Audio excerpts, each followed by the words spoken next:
die ene hele grote droom van Hugo. Wanneer gaat die uitkomen? Ja, ik hoop heel binnenkort.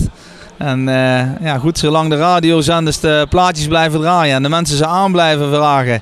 Veel naar TV Oranje kijken, naar de clips. Dan hoop ik dat het helemaal goed komt.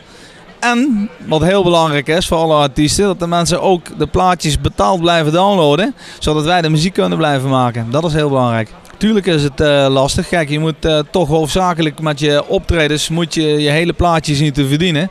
Want de verkoop van muziek, ja, dat is gewoon heel moeilijk.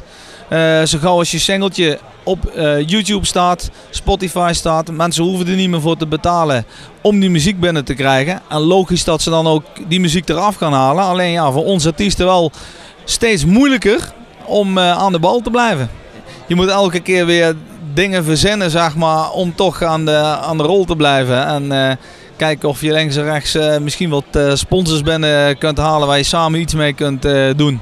En ja, zo hopen we toch steeds langzaam verder te hobbelen.